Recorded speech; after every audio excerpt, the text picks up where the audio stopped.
Praise the Lord. இயேசுவின் ரத்தம் ஜெயம். தினமும் இயேசு நிகழ்ச்சிக்கு உங்களை கர்த்தராகிய இயேசு கிறிஸ்துவின் நாமத்தில் வரவேற்கிறேன். செய்தியின் தலைப்பு: உங்களது முக மலர்ச்சி அடையப்போகும் நன்மைக்கு அடையாளம். ஆதாரவசம் சங்கீதம் 119:92 உமது வேதம் என் மன மகிழ்ச்சியாயிராதிருந்தால் என் துக்கத்திலே அழிந்து போயிருப்பேன். சங்கீதம் 27:13 நானோ ஜீவனுள்ளோர் தேசத்தில் கர்த்தருடைய நன்மையை காண்பேன் என்று விசுவாசியாதிருந்தால் கெட்டுப்போயிருப்பேன். விசுவாச மக்களே, ஜெபிக்கலாம். தகப்பனே, இந்த செய்தியை யாரெல்லாம் இப்பொழுது கேட்டுக்கொண்டு இருக்கிறார்களோ அவர்களுக்கு நீங்கள் கொடுக்க போகும் நன்மைக்கு ஏங்கி ஏங்கி எப்போ நடக்குமோ என்று தகப்பனை சோர்ந்து போய் இருக்கிறவர்களுக்கு ஒரு அடையாளத்தை காண்பிப்பீராக. இயேசுவின் நாமத்தில் பிதாவே, ஆமேன். தாவீது சொல்கிறார், எத்தனையோ இடரல்கள், பள்ளத்தாக்குகள், அழிவின் ஆழியின் தண்ணீருக்குள்ளிருந்து வெளியே வந்தது போல அனுபவங்கள், முள்ளுகள், தடைகள், காரணமே இல்லாத பகைகள், எதிரியின் வஞ்சக பேச்சு, இத்தனை இருந்தும் எதிர்த்தும் நான் இன்னும் அழிந்து போகவில்லை, கெட்டு போகவில்லை என்று சொல்லி இதற்கு 2 காரணங்களை அவனே முன்வைக்கிறான். உம்முடைய வார்த்தை என்னை உற்சாகப்படுத்தியது. 2வது, நான் நன்மையை, கர்த்தர் எனக்கு என்று திட்டமிட்டு வைத்திருக்கும் நன்மையை கொடுப்பேன் என்று சொன்ன வாக்கினுடைய அந்த நன்மையை காண்பேன் என்று விசுவாசம், பெற்றுக்கொள்வேன் என்று விசுவாசம், இந்த 2ம் என்னால் உயிர்ப்பித்தது. கர்த்தருடைய வார்த்தையை கேட்பதனால் தான் விசுவாசமே உண்டாகிறது, ஸ்திரப்படுகிறது. ரோமர் 10:17 ஆதலால் விசுவாசம் கேள்வியினாலே வரும், கேள்வி தேவனுடைய வசனத்தினால் வரும். சிலருக்கு விசுவாசம் பல பேருக்கு நடந்த சாட்சிகளினாலே வருகிறது.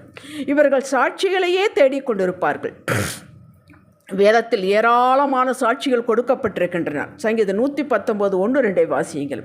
இவைகளை பார்ப்பதை பார்க்கிலும் அந்த சபைக்கு போனால் இப்படி நடக்கும், இந்த உபவாச கூட்டத்தில் கலந்து கொண்டால் இப்படி நடக்குமாம் சொல்கிறார்கள் என்று நுனிப்புள் மேய்கிறார்கள். ஒரு ரிஸ்க் எடுக்க இவர்கள் தயாராக இல்லை. சாட்சிகளை தேடிக்கொண்டிருப்பவர்களுக்கு உண்டான விசுவாசம், அதனால் கிடைத்த நம்பிக்கை, தங்களுக்கு அப்படி ஏதும் நடக்கவில்லை என்றால் அந்த விசுவாசம் ஊசிப்பட்ட பலூன் போலாகிவிடும். இது சரியான முறையல்ல. தேவனுடைய வார்த்தையை முறையாக கேட்க வேண்டும். சபையில் போதகர் இதற்கு வியாக்கியானம் கொடுக்கிறார். சபைக்கு முறையாக செல்ல வேண்டும். போனால்தானே கேட்க முடியும். விளக்குகிறார். இதை கேட்க வேண்டும், தியானிக்க வேண்டும். எடுத்தேன் கவிழ்த்தேன் என்று கர்த்தர் செய்வதில்லை. சுடுது மடியை பிடி என்று போடுவதும் இல்லை. தேவ வாக்குகளோடு இணைந்த பிரமாணங்களை கை கொள்ள வேண்டும். இப்படிப்பட்டவர்கள் ஆசீர்வாதங்களுக்கு ஏங்க வேண்டியதில்லை. ஆசீர்வாதங்கள் அவர்கள் அட்ரஸை தேடி கொண்டு வந்து சேரும். இயேசு சொன்னார், என்னிடத்தில் வந்து, சபைக்கு வந்து என் வார்த்தைகளை கேட்டு வேதத்தை முறையாக வாசித்து அவைகளின்படி செய்கிறவன், அவைகளின்படி நடக்கிறவன், பயந்து நடக்கிறவன், பிரமாணத்தை ஏற்றுக்கொண்டவன் யாருக்கு ஒப்பாயிருப்பான் என்றால், ஆழமாய் தோண்டி கற்பாறையின் மேல் அஸ்திவாரம் போட்டு வீடு கட்டுகிற மனுஷனுக்கு ஒப்பாயிருக்கிறான். பெரும் வெள்ளம் வந்து நீரோட்டம் அதன் மேல் மோதியும் அதை அசைக்கக்கூடாமற் போயிற்று. லூக்கா 7:47-48 அவன் எப்படி இருப்பான் என்பதை இந்த வசனம் ஆண்டவர் சொல்லுகிறார். இப்படித்தான் இருப்பான், என் மேல் விசுவாசம் வைத்து என்னுடைய பிரமாணங்களை ஏற்றுக்கொண்டு என்னுடைய நேரத்திற்கு காத்திருந்து அப்படி இருக்கிறவனை ஒன்று அசைக்க முடியாது என்று சொல்லுகிறார். அந்த கன்மலை கிறிஸ்துவே ஜீவனுள்ள தேவன். நம்முடைய வாழ்க்கை இயேசுவின் மேல் அஸ்திபாரம் போடப்பட்டிருக்க வேண்டும். பழைய ஏற்பாட்டில் தாவீதும் புதிய ஏற்பாட்டில் பவுலும் இவர்கள் இருவரும் இவர்களுக்கு நேரிட்ட இடரல்கள், கஷ்டங்கள் மத்தியிலும் அழியாமல் கெட்டுப்போகாமல் இருந்து வரலாற்றில் பதிவு செய்துவிட்டு போனதற்கு காரணம் அவர்கள் தங்களது வாழ்வை, ஊழியத்தை இயேசுவாகிய கன்மலையின் மேல் கட்டினார்கள். அவரையே நம்பினார்கள். அவருடைய கிருபைக்கு காத்திருந்தார்கள். தாங்களாகவே புது புது காரியங்களை கண்டுபிடித்து வழியை கண்டுபிடித்து போகவில்லை. அவர் வழிக்கு காத்திருந்தார்கள். அவர்கள் கட்டளைக்கு காத்திருந்தார்கள். அவர்கள் கிருபையின் மேல் சார்ந்திருந்தார்கள். இதுதான் வெற்றியின் அடையாளம். அவரது வார்த்தையை அதை இறுக பிடித்து கொண்டார்கள். அந்த வாக்கு, அந்த நம்பிக்கை, அவர்கள் கொண்ட நம்பிக்கை அவர்களை வெட்கப்படுத்தவே இல்லை. எப்போது நமக்கு மகிழ்ச்சி வரும்? நாம் விரும்பினது கையில் கிடைக்கும் போது, காரியங்கள் வெற்றியாய் நடக்கும்போது மகிழ்ச்சி வருகிறது. இது சாதாரண மனிதனுடைய ரியாக்ஷன். நாம் தேவ ஆவியை பெற்ற, தேவ வார்த்தையை பெற்ற தேவ மனிதர்கள், தேவர்கள் என்று வேதம் சொல்கிறது. சங்கீதம் 82:6 ரோமர் 12:12 பவுல் அனுபவித்து தேவ ஆவியினால் உந்த சொல்லப்பட்டு வெளிப்படுத்தப்பட்ட வாக்கியம், நம்பிக்கையிலே சந்தோஷமாயிருங்கள். நாம் பெற்றதினால் சந்தோஷமாயிருப்பதில்லை, அந்த வார்த்தையின் மேல் நம்பிக்கை வைத்ததனால் சந்தோஷமாயிருக்கிறோம். வருகிறதற்கு முன்பாக, காரியங்கள் நடப்பதற்கு முன்பாக, எல்லாம் கைகூடி வருவதற்கு முன்பாக நான் பெற்றுக்கொண்டேன் என்று விசுவாசித்து அந்த நம்பிக்கை மகிழ்ச்சியாக காட்ட வேண்டும். இதைத்தான் ஆண்டவர் எதிர்பார்க்கிறார். ஆம், எனக்கு கிடைக்கும், நான் வாழ்வேன், அதற்காகத்தான் இயேசு மரித்து உயிர்த்து எழுந்தார்.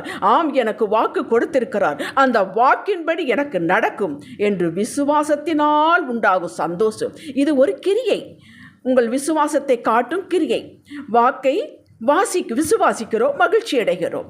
அடைந்தாயிற்று, பெற்றுக்கொண்டேன் என்று 1 யோவான் 5:14-15 வாசியுங்கள். இந்த முக மலர்ச்சி ஒரு ஒப்பற்ற ஔஷதம், மருந்துங்க. இது நோய்களை எல்லாம் வராமல் தடுக்கும். முக மலர்ச்சி தான் பெரிய ஔஷதம் என்று வேதமே சொல்லுகிறது. விரும்பினது வந்து சேரும். மகிழ்ச்சியாக இருங்கள். உங்கள் உள்ளத்திலே மகிழ்ச்சி இருந்தால்தான் முகத்திலே அதை காட்ட முடியும். பின் ஆவியானவருக்கு கீழ்ப்படுகிறோம். ஆசீர்வாதங்கள் வரும் வரை சோம்பி படுத்திருப்பதில்லை. உற்சாகமாக மனமகிழ்ச்சியாக கர்த்தருக்கென்று செய்கிறேன்.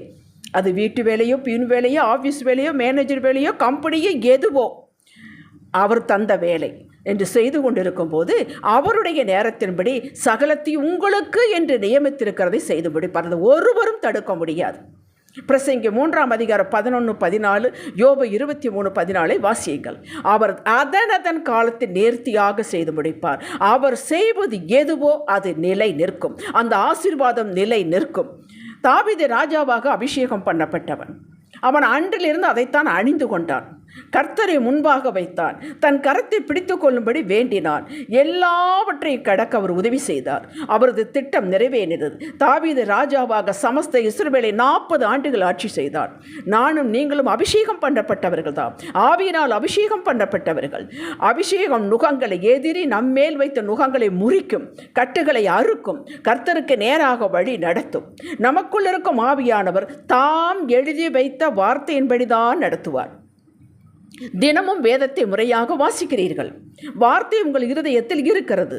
தேவ ஆவி உங்கள் உள்ளத்தில் இருக்கிறார். இந்த இரண்டும் இணையும் போது ஆதியாகும் 1ஆம் அதிகாரத்தில் எப்படி நடந்ததோ அப்படியே உங்களுக்கும் நடக்கும்.